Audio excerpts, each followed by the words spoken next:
Ladies and gentlemen, a pleasant good evening. Welcome to another episode of the Louis Sports Network. Hope everybody's having a wonderful Sunday evening. Before we get started, I want you to make sure you guys to hit that like button, hit the subscribe button, make sure your post notifications are turned on, make sure you're sharing on your social media platforms. Truly appreciate it. Hope everybody's having a wonderful Sunday night. Second straight video in the building. Excuse me. Peace and blessings to everybody, man. Hope you guys are having a wonderful night. Love and appreciate you guys. Like, share, comment, subscribe. Appreciate y'all. And now we're about to get down to business in this second video. So this video is going to pertain to, of course, Mr. LeBron James. And this is going to be about the little scuffle of words that he had with one Stephen A. Smith in the game that they had against the Knicks. And during a timeout during the third quarter, LeBron James decided to press on Stephen A. Smith, 57-year-old Stephen A. Smith, and basically pulled a Will Smith when he said, "Keep my son's name out your mouth." Well, he didn't say those words exactly, but my point is he pulled up to Stephen A. and he said something along the lines of, if it's between me and you, I don't care. He said, but leave my son out of it, which is what I believe is what he said. This is what I don't understand about LeBron James. He is a complete hypocrite because I remember that LeBron James said that his son was better than half of the players in the NBA. And I've been on record as saying, well, when you say that, you're crapping on your own era. So that means you're saying that the guys in today's league are really not as good if you're basically saying that your son is better than half of the players in the league. Now, mind you that your son was not a great player in high school, and your son was absolutely awful in college in just 1 year of play, in 1 year of Division I play. So then you force the Lakers to draft your son, and your fanboys think that it's such a beautiful thing. When I've said this along the lines, why is Bronny James being treated like the victim when you're a billionaire father? And JJ Redick, your podcast buddy, keeps talking about how Bronny earned this. And it's like, no, it was handed to him because his father's a billionaire, and he forced the Laker organization to draft him as the 55th pick. Because it's amazing how the fanboys love to go, well, he's the 55th pick. I say, yeah, but he didn't earn that spot. He was absolutely terrible in college. And LeBron is taking it personal as if you're being criticized as a father because your son is getting criticized. Like, what? Okay. So your son gets drafted 55th in the NBA in the draft. Second round pick. He gets to play on the Laker roster, but Quincy Olivari's balling, but we're not even gonna give that guy a shot. And at one point, Bronny was pretty bad, and it's crazy because LeBron James decides he wants to have that Ken Griffey Jr. moment with his son, and had Ken Griffey Jr. and Sr. in attendance. And I'm on record as saying that Ken Griffey Sr. was a hell of a ball player. As a matter of fact, he was a 3-time All-Star. So he was pretty damn good. And his son is a Hall of Famer. LeBron, you're a Hall of Famer, but your son is just a rookie who has been splitting time between being on the Lakers roster and then being on the G League roster. Stephen A. Snitch, that clown who loves to say a lot of hot takes and thinks because he talks loud he's always right. He was absolutely right in his criticism of Bronny James because more times than not, he has defended Bronny in terms of saying that he actually wants the kid to do well. He's never taken personal shots at Bronny. It's just that he said that he belongs in the G League because Bronny is clearly not NBA ready. Have you seen some of the performances that Bronny has done when he's played on the Lakers this year? But you're going to sit and say, but the fanboys are clearly defending LeBron through his son Bronny. I want Bronny to do well, but let's face it, he hasn't earned this spot. He hasn't. It doesn't matter what the fanboys want to say, and oh, you're hating, you want to see a black man fail, and he's doing black excellence for what he's doing for his son. I said, but let me make this very clear. Oh, but when LeVar Ball does it, y'all say that it's excellent, but when LeBron does it, no.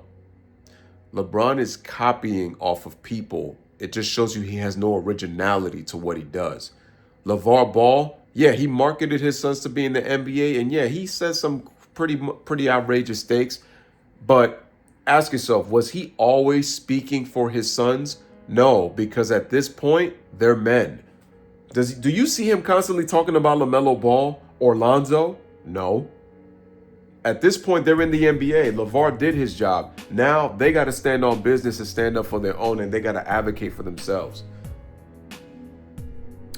And this is what I'm going to get. This is why LeBron is a hypocrite, because he's also said when Bronny gets criticized, he's just a kid. But then when the questions with how Bronny was doing terrible, it was like LeBron goes, oh, but Bronny, he's a grown man. He's his own man. It's like the fanboys forget that LeBron James has said this on multiple occasions. He said this stuff. It's like you got to keep receipts. He said this stuff, ladies and gentlemen. But then it's like he wants to backtrack like if he never said it, and you guys fall for it. It's like you're that obsessed in love and in worship with the man that you're just going to bypass everything that he says. And everything that you say that he says is the gospel. That is just the God unliving truth when it's not. Now, let's get to Bronny James and going back to him. So Stephen A, I lost all respect for him because he decided to backtrack. I said, you had all this energy for Kwame Brown. Oh, but it's because he's a role player. But because LeBron James, a superstar, came to you, oh, he didn't come to me as a basketball player. He came to me as a father. LeBron James cannot be criticized. He's using Bronny for his own excuses. And he knows it, which is why he decided to press on Stephen A. Smith. But for some reason, he won't press to Chael Sonnen and the rape allegation and the Balco allegations. He won't answer any questions anyway related to Diddy, because you notice that the media doesn't really ask him any of those questions, right? That's why I said LeBron picks and chooses his battles. And a lot of these delusional fanboys will just defend it, and they're like, oh, the fact that you're smearing on LeBron's name, what proof do you have that he's on steroids? Well, let me ask you this question.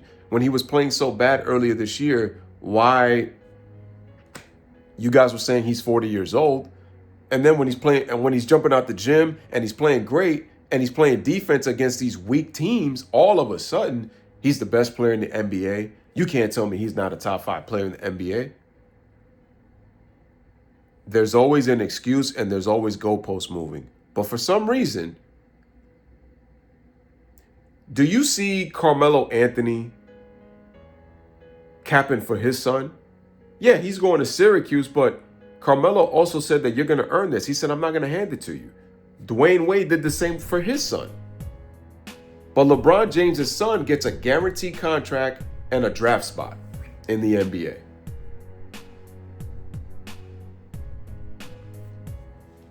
And Stephen A has constantly said, LeBron, what are you doing? And it's like, oh, well, he questioned him as a father. But you got to ask yourself, LeBron, you're the one who wanted Bronny James in the NBA. You're the one that told the Lakers to draft your son. You were the one that wanted that Ken Griffey Jr., Ken Griffey Sr. moment with your son. And your son didn't do anything in that game when you wanted that moment on opening night. Were you hoping that you could have the first ever father-son duo to win an NBA championship so you could put it in your supposed Last Dance documentary? Was that what you were looking for, LeBron James?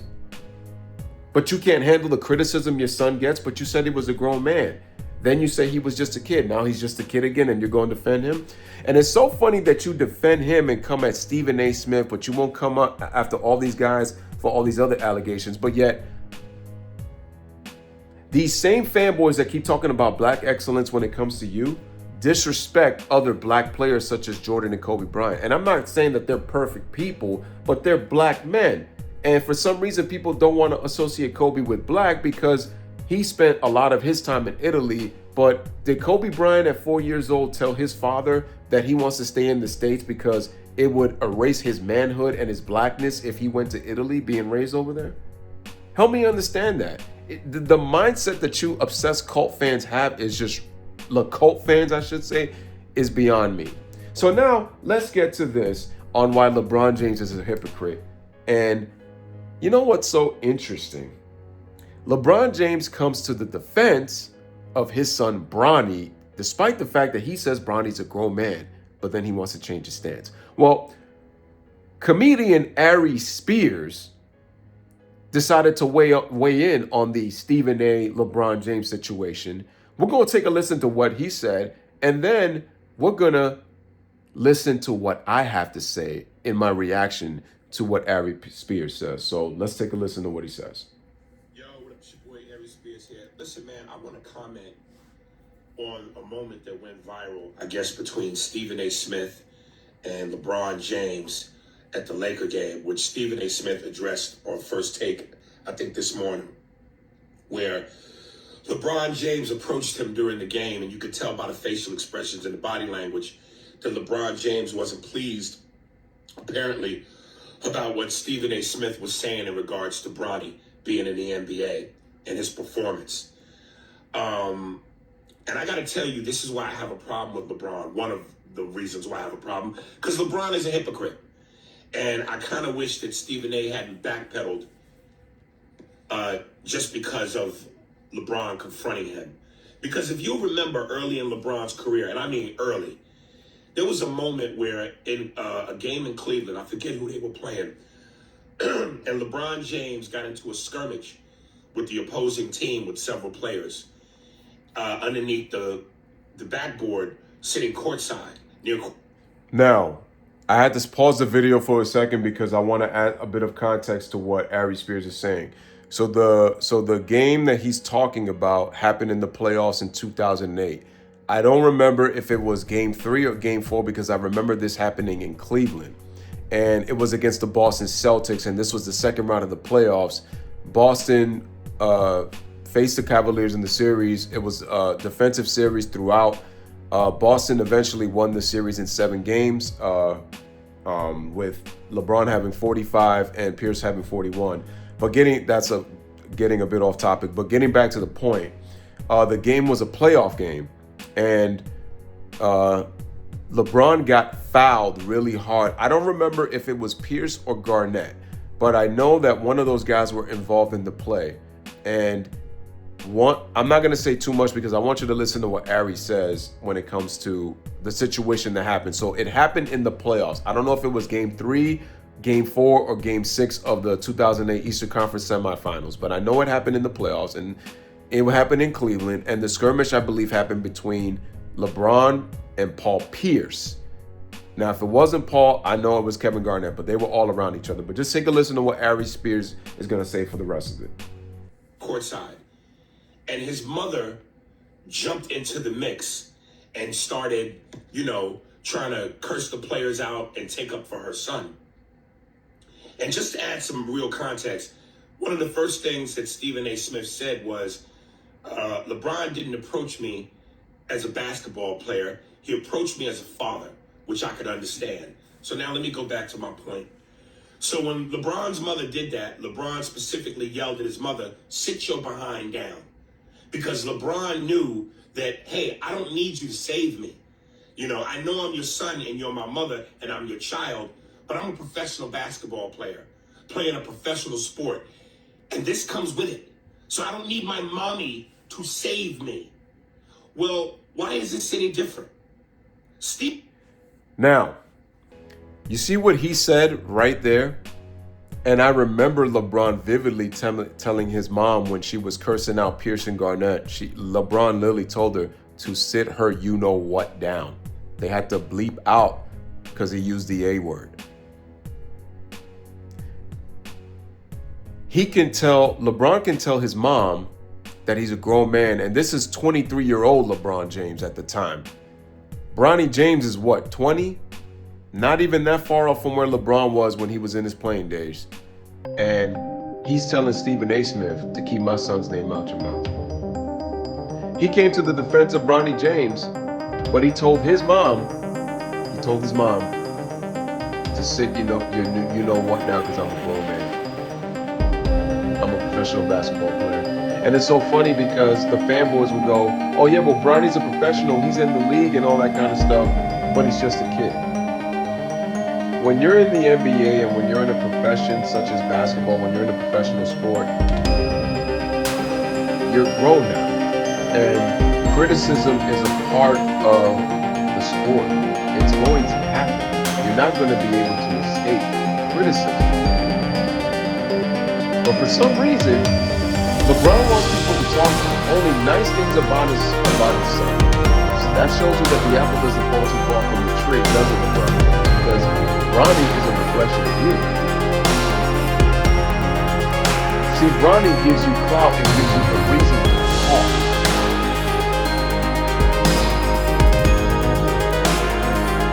And you notice that you really have never responded to Stephen A. like that just up until your son has been in the NBA.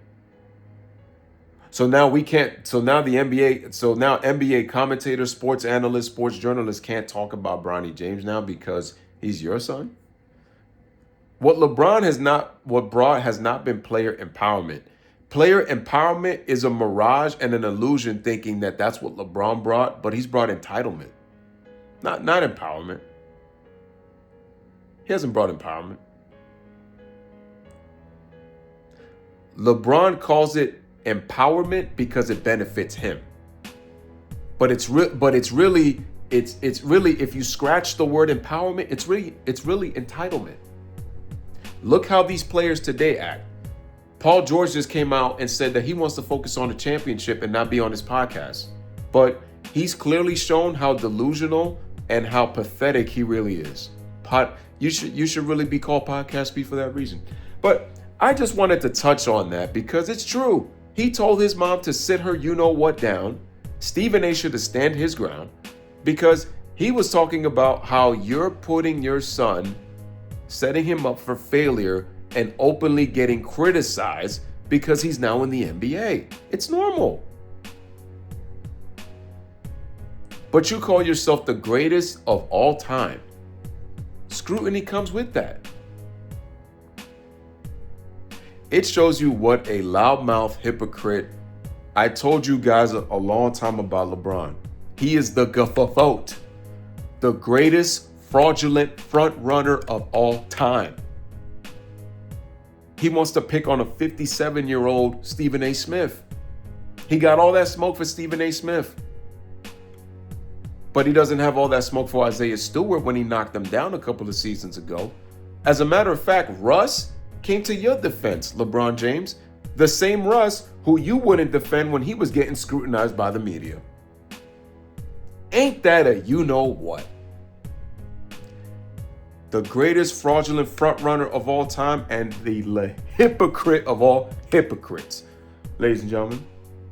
But ladies and gentlemen, this is your boy Louis with another one. Let me know what you guys think in the comments section. Bless up, live, love. Thank you guys for watching.